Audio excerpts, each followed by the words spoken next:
ఆ!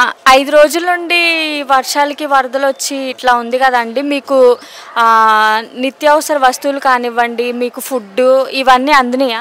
అన్నీ అందినాయమ్మా. ఏది లోటు లేదు. మొత్తం అన్నీ అందినాయి. బిస్కెట్ల ప్యాకెట్లని, పులిహోర, బిర్యానీ, భోజనం అన్నీ అన్నీ బాగా అందినాయి. ఏది ఇబ్బంది పడలా. దేనికి కూడా ప్రాబ్లం లేకుండా శుభ్రంగా తిన్నాం. అన్నీ బాగున్నాయి. ఇలా ఏ సీఎం అయినా చేశారా? మాకు తెలిసాక ఇంత బాగా ఇప్పుడే చూస్తాం. అంతకుముందు ఎన్నిసార్లు వచ్చినాయి కానీ ఇప్పుడు బాగా అందినాయి. ఈసారి మాత్రం ఏది అన్నీ వచ్చినాయి టయానికి. మన పాల ప్యాకెట్లు కానీ ఏది వద్దన్నా కొద్దిగా ఇచ్చారు. పాల ప్యాకెట్లు అవుతాయి, బిస్కెట్ ప్యాకెట్లు ఇస్తానే ఉన్నారు తెచ్చి. క్లీనింగ్ అనేది త్వరగా చేపించారా అండి చంద్రబాబు నాయుడు గారు? ఇంత పాజిటివ్గా ఎప్పుడు జరగదు. ఇన్ని సంవత్సరాల్లో నేను చూస్తున్నా 30 ఏళ్ళలో ఇంత పాజిటివ్గా ఇదే జరగదు. 30 సంవత్సరాలకు ఇష్టం వచ్చింది కానీ ఈసారి బాగా పాజిటివ్గా చేశారు. ఇలా కష్టపడుతున్న బాబు గారి మీద విమర్శలు చేస్తానే ఉన్నారు. వాటికి మీరేమంటారు? అవన్నీ మామూలేనమ్మా. ఇక పని చేసేవాడికి రాళ్ళు పడతాయి అన్నట్టు అవన్నీ మామూలే. ఆయన చేస్తున్నాడు, శుభ్రంగా చేస్తున్నాడు. ఇక దానికి మన ప్రాబ్లం. అయితే చంద్రబాబు నాయుడు గారు బాగా చేశారు.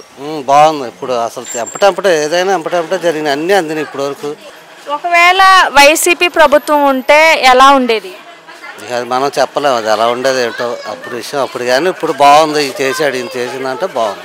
5 రోజుల నుండి ఇబ్బంది పడుతున్నారు కదమ్మా, మీకు ప్రభుత్వం నుండి ఎటువంటి సహాయం అయినా వచ్చిందా? వస్తుంది మేడం. పాల ప్యాకెట్, పులిహోర, బిర్యానీ ప్యాకెట్లు, బిస్కెట్ ప్యాకెట్లే వస్తున్నాయి మేడం.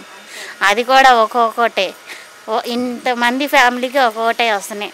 మొత్తం కిందే పైనే అయిపోతుంది. కిందకి వచ్చి ఇలా పరిస్థితి ఇలా ఉంది, అది ఉంది అని అసలు ఎవరు రావట్లేదు మేడం. వస్తున్నారు కానీ ఇక్కడ దాకా చూసి వెళ్ళట్లేదు. ఈ బురద కూడా తీయట్లేదు, మేమే తీసుకుంటున్నాం. చంద్రబాబు నాయుడు గారి తరపున అంటే గవర్నమెంట్ తరపున ఎవరు రాలేదు క్లీనింగ్ చేయడానికి? క్లీనింగ్ చేయరు, వచ్చి వెళ్ళిపోయారు.